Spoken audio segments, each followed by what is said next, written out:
बिस्मिल्लाहिर्रहमानिर्रहीम। अस्सलाम वालेकुम नाज़रीन, एक नए व्लॉग के साथ मैं हूं आपका होस्ट तारिक चौधरी। नाज़रीन, इस वक्त हम बात करेंगे दो तीन अहम इश्यूज़ पर, अहम पॉइंट पर। बहुत अहम डेवलपमेंट हुई है। एक तो आपको बताते चलें कि गवर्नमेंट इस वक्त तक आइनी तरमीम से पीछे नहीं हटी। गवर्नमेंट आइनी तरमीम करना चाहती है, गवर्नमेंट आइनी अदालत बनाना चाहती है और मौलाना फजलुर रहमान की जानिब से या उनके जो लीगल माइंड्स हैं उनकी जानिब से जो आइनी बेंच बनाने के हवाले से तजवीज़ दी जा रही है, गवर्नमेंट जो है वो तजवीज़ उसको सूटेबल नहीं है। अब देखते हैं गवर्नमेंट मौलाना फजलुर रहमान के साथ मिलकर ये आइनी तरमीम करती है या उनके बग़ैर करती है और क्या इसमें कामयाब हो पाती है। दूसरा नाज़रीन, आपके साथ डिस्कस करते हैं सुप्रीम कोर्ट ऑफ पाकिस्तान, जहाँ पर अहम डेवलपमेंट, जहाँ पर जो जजेस हैं, अक्सरती जजेस हैं, उन्होंने 2 रुकनी कमेटी की जानिब से बनाए जाने वाले बेंचेस में बैठने से उन्होंने इनकार किया। बहुत अहम डेवलपमेंट, इस वाले से हमने आपको पहले भी अपनी ख़बर से आगाह किया था।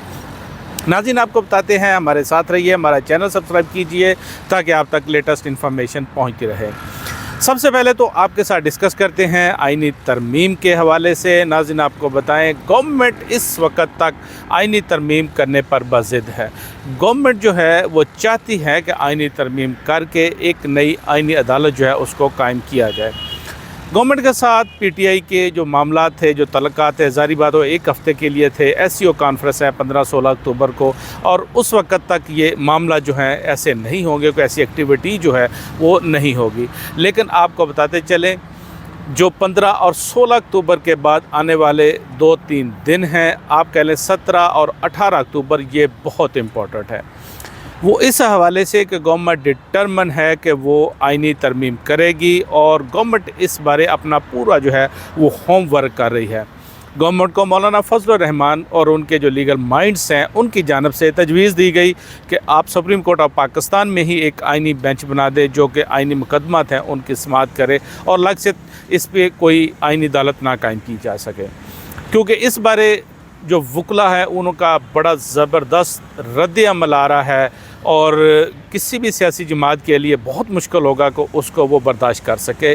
लेकिन ज़ाहिर बात है, गवर्नमेंट की बका इसी में है कि अगर वो आइनी अदालत बनाती है, प्राइम मिनिस्टर को इख्तियार मिलता है, नए जजेस को वो तैनात करते हैं, तो फिर जो है गवर्नमेंट अपने मामलात आगे चला सकेगी।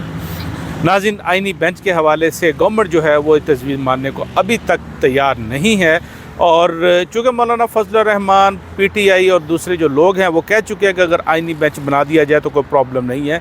लेकिन अब इस हवाले से डेवलपमेंट हो रही है। गवर्नमेंट, ज़ाहिर बात है, वो अब आइनी तरमीम करने जा रही है। गवर्नमेंट पूरी कोशिश कर रही है, किस हद तक इसमें कामयाब हो पाती है। 15-16 के बाद ये बेसिकली अटैम्प्ट की जाएगी एससीओ कॉन्फ्रेंस के बाद। इसमें नाज़रीन, गवर्नमेंट ने अपने जो मेम्बरान हैं उन्होंने बाहर जाने से रोक दिया है। जो बाहर मेम्बरान हैं उन्होंने कहा जी कि आप जो आने वाले 2 दिन हैं इनमें वापस आएँ और पाकिस्तान में ही मौजूद रहें, ताकि गवर्नमेंट जो है किसी वक्त जो अपने ये फ़ैसला करेगी और गवर्नमेंट आइनी तरमीम करेगी। गवर्नमेंट किस तरह से अब पार्लियामेंट में अपने नंबर पूरे करती है, गवर्नमेंट के लिए शायद कोई मुश्किल नहीं है कौमी असम्बली में नंबर पूरे करना, लेकिन गवर्नमेंट के लिए मुश्किल है बहरहाल सेनेट में ये नंबर पूरे करना। गवर्नमेंट किस तरह से लोगों को अपने साथ मिलाती है। एक जो हमें ज़राए का कहना है कि गवर्नमेंट शायद इलेक्शन कमीशन ऑफ पाकिस्तान के साथ मिलकर कोई काम करे या इलेक्शन कमीशन को ऐसा ऑर्डर करे या इलेक्शन कमीशन जो है गवर्नमेंट को दोबारा उनकी जो रिजर्व सीट्स दे दे और सुप्रीम कोर्ट ऑफ पाकिस्तान के फ़ैसला जो इस पर अभी तक इम्प्लीमेंट नहीं हुआ और जो नई कानून साजी हुई है उस पर ही गवर्नमेंट वो जैसा कि ख़त लिखा गया इलेक्शन कमीशन ऑफ पाकिस्तान को और इलेक्शन कमीशन इस पर इम्प्लीमेंट करे। तो नाज़रीन, ये एक सूरत हाल हो सकती है जिस पर गवर्नमेंट शायद वक्ती तौर पर कामयाब हो जाए। बहरहाल अगर ऐसा हुआ तो ये चैलेंज होगा सुप्रीम कोर्ट ऑफ पाकिस्तान में, ज़ाहिर बात आएगा। लेकिन आपको बताते चलें, अगर ऐसा काम हुआ, गवर्नमेंट ने ऐसा काम करने की कोशिश की, इस तरह से आइनी तरमीम लाने की कोशिश की, तो एक बोलचाल किसी कैफियत होगी। वो इस तरह, पहले तो आपको बताते हैं कि सुप्रीम कोर्ट ऑफ पाकिस्तान के अक्सरती जजेस, वो जजेस जिन्होंने फ़ैसला दिया, जिन्होंने रिजर्व सीट में अपना फ़ैसला सुनाया, वो बड़े डिटरमन हैं। उनके साथ और जजेस मौजूद हैं। एक तो जैसा कि वो जजेस डिटरमन है, उन्होंने कहा जी कि गवर्नमेंट ने जो प्रैक्टिस एंड प्रोसीजर ऑर्डिनेंस के तहत 2 रुकनी कमेटी बनाई। अब ये जो कमेटी है जो वो आगे केस लगाती है। उन्होंने कहा जी आइनी जो बेंचेस हैं, जो आइनी मामलात हैं वो उनको नहीं सुनेंगे, उसमें नहीं बैठ रहे। आज भी ये केस था, जस्टिस मुनीब अख्तर की सरबराही में 5 जजेस ने ये केस सुनना था। 2 रुकनी कमेटी ने इस केस को फिक्स किया था, लेकिन वो अचानक डिलिस्ट हो गया। इसी तरह हमने ये ख़बर पहले भी आपके साथ शेयर की थी कि ये जो जजेस हैं अब ये 8 नहीं हैं, इनकी तादाद जो है 10 या 11 तक है। और ये इन्होंने ये तय किया है कि ये जो 2 रुकनी कमेटी है जो प्रैक्टिस एंड प्रोसीजर ऑर्डिनेंस के तहत बनी है, जिसमें चीफ जस्टिस और जस्टिस अमीनुद्दीन शामिल हैं, ये जो आइनी मामलात को लगाएंगे तो वो उसको नहीं सुनेंगे। और अब नेक्स्ट भी अगर कोई ऐसे आइनी मामलात उनको टेकअप किया जाता है तो ये जो जजेस हैं उनकी वो समाअत नहीं करेंगे। हम आपके साथ ये शेयर कर रहे हैं। नाज़रीन, ये सूरत हाल है कि अब गवर्नमेंट इन हालात में आइनी तरमीम करती है। इलेक्शन कमीशन ऑफ पाकिस्तान जो सुप्रीम कोर्ट का फ़ैसला उस पर इम्प्लीमेंट नहीं करती और गवर्नमेंट को वो सीटें दे देती है, तो ज़ाहिर बात है हम आपको बताते चले ये जजेस जिनकी मुलाकात हुई है, इनकी मीटिंग हुई है, बहरहाल वो उन्होंने रिस्ट्रेन का मुजाहरा वक्ती तौर पर ज़रूर किया है, लेकिन वो हालात को देख रहे हैं। और अगर आइनी तरमीम करने की कोशिश की गई तो आपको बताते चलें एक वंचाल किसी ये सूरत हाल है ये पैदा होगी। और उस वक़्त सुप्रीम कोर्ट ऑफ पाकिस्तान की जो जजेस हैं इन्होंने ये डिसाइड कर लिया है कि उन्होंने क्या करना है। ये मामला सारे उन्होंने डिसाइड कर लिया है। ऑर्डर पास होंगे, रिस्ट्रेनिंग ऑर्डर भी आ सकता है, कुछ भी हो सकता है, लेकिन ये आपको बताते चले ये बहुत सीवियर सूरत हाल क्रिएट हो जाएगी। गवर्नमेंट बहुत बड़ा रिस्क लेने जा रही है। गवर्नमेंट चूँकि डिटर्मन है, उसकी बिका इसमें है कि वो आइनी तरमीम करे, नई आइनी अदालत बनाए, उसमें चीफ जस्टिस काजी फाइसा उनको अपॉइंट करे या उनके अलावा कोई और भी जज जो है अपनी मर्ज़ी के ले आए। नाज़रीन, ये वो सूरत हाल है। इसमें आपको बताते चलें ये जो एससीओ कॉन्फ्रेंस के बाद 2 से 3 दिन है, बहुत इंपॉर्टेंट है। गवर्नमेंट इसमें एक बड़ी अटैम्प्ट कर सकती है, इसमें पीटीआई के बंदे भी तोड़ सकती है, इसमें election commission of Pakistan hukamnama भी दे सकती है। और चूँकि मौलाना फजल रहमान वो एक विन विन सिचुएशन में बात कर रहे थे, उनके लीगल माइंड एक विन विन सिचुएशन की बात कर रहे थे, पीटीआई रजामंद थी, वकला रजामंद थे कि आइनी बेंच बना दी जाए सुप्रीम कोर्ट ऑफ पाकिस्तान में, लेकिन गवर्नमेंट को ये काबिल कबूल नहीं है। और दूसरा नाज़रीन आपके साथ शेयर करते चलें कि कल सुप्रीम कोर्ट ऑफ पाकिस्तान में केस है, बड़ा केस है। बल्ले के निशान के ख़िलाफ़ पाकिस्तान तहरीक इंसाफ ने सुप्रीम कोर्ट ऑफ पाकिस्तान ने रिव्यू पटिशन दाखिल कराई है। इस रिव्यू पटिशन पे अभी तक समाअत नहीं हो सकी।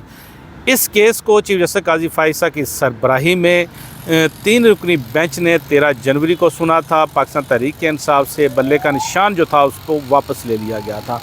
अब कल इस केस की दोबारा समाअत है, 11 अक्टूबर को केस सुना जाना है। ज़ाहिर बात है जो जजेस केस सुनते हैं वही इसकी रिव्यू सुनते हैं। और चूँकि चीफ जस्टिस काजी फाइसा सुप्रीम कोर्ट से वो रिटायर होने जा रहे हैं 25 अक्टूबर को, तो इससे पहले ज़ाहिर बात है वो चाहते हैं कि इस केस को सुना जाए, वो अपना जो रिव्यू में फ़ैसला दें। पीटीआई हरगिज़ ये कोशिश कर रही है कि इस केस को कल ना सुना जाए और पाकिस्तान तहरीक इंसाफ की यही कोशिश है कि चीफ जस्टिस काजी फाइसा इस केस को ना सुने और कि इस केस में उनको एडजर्नमेंट मिल जाए। इसमें उन्होंने बड़ा काम किया है। एक तो उन्होंने ये काम किया, उन्होंने अपना वकील ही तब्दील कर दिया। बल्ले के निशान में पहले अली ज़फ़र पेश हुए थे, अब पाकिस्तान तहरीक इंसाफ ने अपने जो वकील हो उसको चेंज कर दिया। अब ये हामिद खान पेश होंगे।